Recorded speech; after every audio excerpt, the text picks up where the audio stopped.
Hello and welcome to this edition of Curator with a Camera with me, Andrew McLean. And today we're at Locomotion in County Durham to look at locomotion.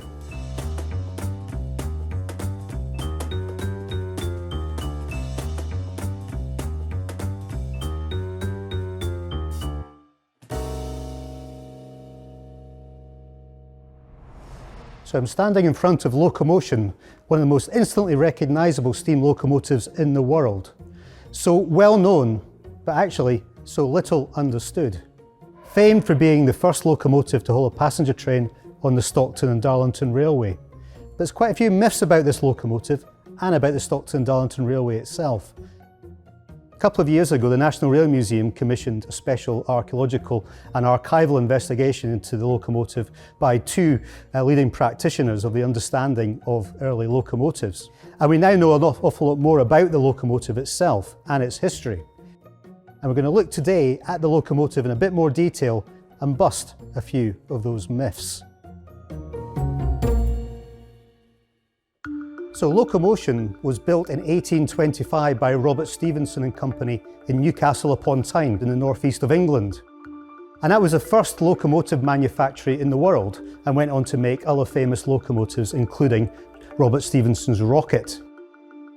It was designed for taking coal from the Witton Park Colliery, just to the north-west of Shildon, down to Stockton Staves, down to Stockton where the coal was loaded onto ships for onward transportation to London and elsewhere. And Locomotion was the first locomotive of the Stockton and Darlington Railway.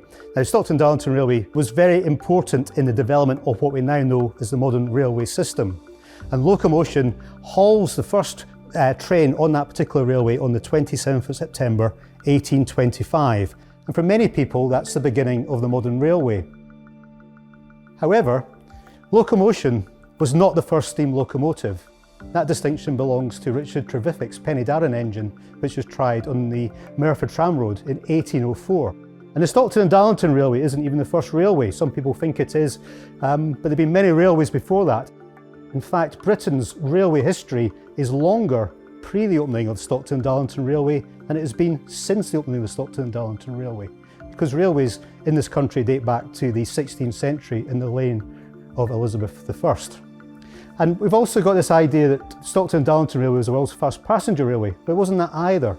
Trains had been running in Wales from 1807, passenger trains, and in Scotland from 1811, so England was playing catch-up even in the context of the British Isles.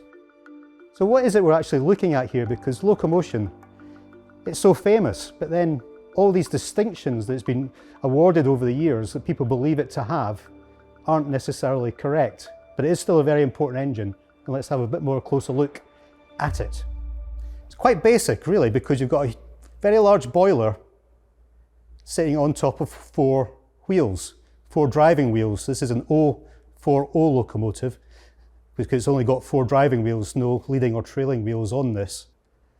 Of course, you have the chimney, much larger than you would see on the later locomotive. Mallard, Flying Scotsman, City of Truro, those types of engines. And then you've got the pistons and the connecting rods, all looking very, very different to what we understand from famous views of steam locomotives from the 20th century. This really is like a sort of dinosaur almost compared to those later engines. So let's have a look in a little bit more detail what we're talking about here. First thing to really note is the boiler itself, because this is a single flue boiler, which means you have two cylinders, just going in there to see. It's quite difficult to see through all the various rods and pistons that you get here. Now the pistons are masking these cylinders which go into, they're sort of immersed into the boiler. They're very, very heavy, and the boiler itself is the sturdiest part of the locomotive. So pistons on later locomotives are moved to a lower location. But on these early locomotives, very distinctive, very much in the tradition of George Stephenson's types of locomotive. And while this locomotive has been attributed to George Stephenson, the reality is that actually, one of your myths actually, is that the supervision and the construction of it undertaken at Robert Stephenson's works in Newcastle was actually undertaken by Timothy Hackworth, a famous early railway engineer, and a Scottish millwright called James Kennedy. So George Stephenson, although he was involved with this locomotive, didn't actually oversee its construction. He was too busy elsewhere. And his son Robert, despite the fact the company was named after him, was actually in South America at the time of construction. Let's come down a little bit here, just to sort of see, how did you drive this thing? So the driver would actually use the running plate all the way along the boiler. And this is kind of like his seat, this stool here, because the regulator handle, which is now actually missing from Locomotion, is just up here behind the cylinder to the back here. So actually this is very archaic. In fact, to such a point that there's not even a brake on this particular locomotive. So how do you stop the train? Well, you have to rely on just shutting off the steam and the weight of the train itself helping you to bring it to a standstill. So there's a real skill involved in driving a locomotive like Locomotion, but also very dangerous too, of course. You get that wrong. In fact, to a point, let's go around here because we've got two taps should be here. Now there is one there. But you see there's a hole where the other tap should be. These are called dry cocks. Now what these do, in the days before you had glass gauges, these actually help you tell if there's enough water in the boiler. Very, very important. So if you turn this bottom tap on and you get water, and the top tap, if it was there, and you get steam, you're doing okay.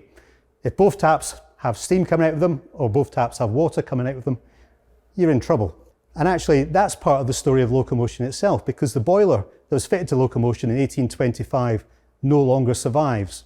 Because that was in 1828, the locomotive exploded, killing its driver, John Cree. And that was, of course, a devastating accident, but it also meant that the locomotive itself, the one that had made such an impact on the 27th September 1825, had to be rebuilt. And Timothy Hackworth, the locomotive superintendent of the Stockton and Darlington Railway, decided to play around with the locomotive because it wasn't an especially reliable locomotive, and Hackworth felt he could improve it here at the Shildon Works. And that's why Shildon is known as the cradle of the railways, or the nursery ground of the locomotive, because it was here that those early locomotives were being tested and improved. Let's come down and look at these wheels, because they are kind of like very, very symbolic of Locomotion itself. But in 1825, Locomotion does not have this type of wheel. It's got spoked wheels made out of cast iron. But Hackworth's genius here, let's go to the front wheel because this is a lot easier to spot, was because they needed to get these locos back in service really, really quickly. You'll see this is actually cast in two parts. So there's a central part, and then the outer part, and you'll see, I'll just point to the rim that separates the two. And they're held together by these plugs, so oak plugs in there.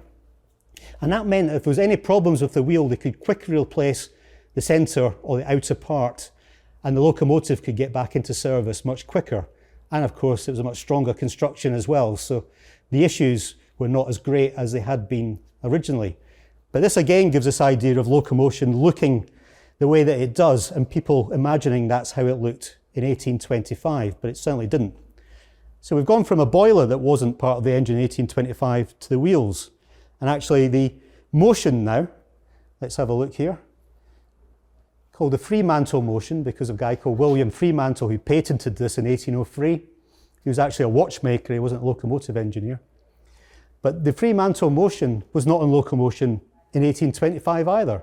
They actually used slide bars, which was a Stephenson practice going right back to George Stephenson's first locomotive, the Blucher, which was built in 1814.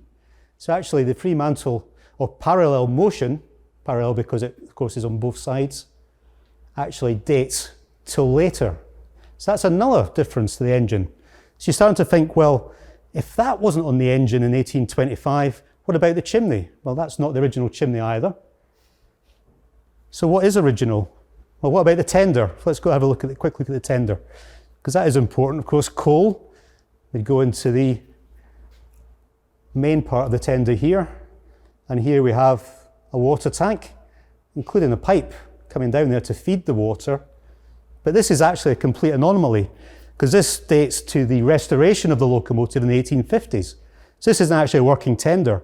Locomotion's tender never looked like this. In fact, it was pretty impractical, this particular tender. So this was for show only when the locomotive was first put on display.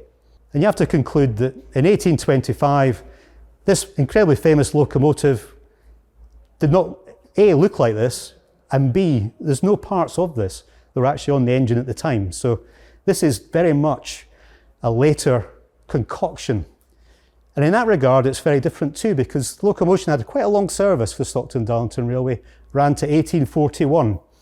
But by that point, new locomotives were coming in, and the rather ancient locomotives, like this one, were being phased out. But the Stockton and Darlington Railway, for some reason, hold on to it. The remains of the locomotive are sent here to Shildon, and William Bouch, who was then the locomotive superintendent of the Stockton and Darlington Railway, was asked to try and recreate the locomotive as it would have appeared in 1825. And that's not easy, given that he had no working drawings to go on. Of course, this was pre-photography, so there were no photographs of it from the 1820s. There were people around who'd remembered it, but of course this is some time after the event, so people's memories are not particularly good either. So he has to try and recreate the locomotive as it appeared on that famous day in 1825. So what we have here really isn't the original locomotive, but actually what is the world's first replica locomotive. Locomotion is a replica of itself, you could argue. And the most significant part of the locomotive actually is the boiler itself. Because while this is not Locomotion's original boiler, it's transpired from the recent research undertaken by Michael Bailey and Peter Davison that this was the original boiler of a sister locomotive to Locomotion called Diligence, which started operations for the Stockton and Darlington Railway just a couple of years later than Locomotion itself. And when Diligence was rebuilt in the 1830s, its original boiler became surplus to requirements, hence later being fitted to Locomotion. This boiler is the oldest surviving standard gauge boiler in the world. So it's very symbolic of those early locomotives of the Stockton and Darlington Railway. It might not have been Locomotion's original boiler, but very, very symbolic nonetheless. But actually, the locomotive in this form never operated, never took steam properly to pull trains up and down the Stockton and Darlington route. So that's another big change. And of course, as we've talked about earlier, the plug wheels are again later, probably just spares that were lying around the Shildon workshops and then used to go into the locomotive. And in fact, you'll see that this wheel and this wheel are identical in their style, the plugs being in the centre of the two-piece section. I don't know if you can just see through. If I just try and go down under the engine, very difficult to see down here, but you'll see the front wheel on that side is a similar arrangement. So you've got three identical wheels, but then this one at the back, you can just see is actually spoked. So that's slightly different, that's a different design. So you have three identical wheels and one that isn't. What's going on there? That's probably Bouch having to just use what he's got. He's got a very limited budget to put this locomotive back together again. All designed so the locomotive could go on public display on a plinth outside North Road Station in Darlington.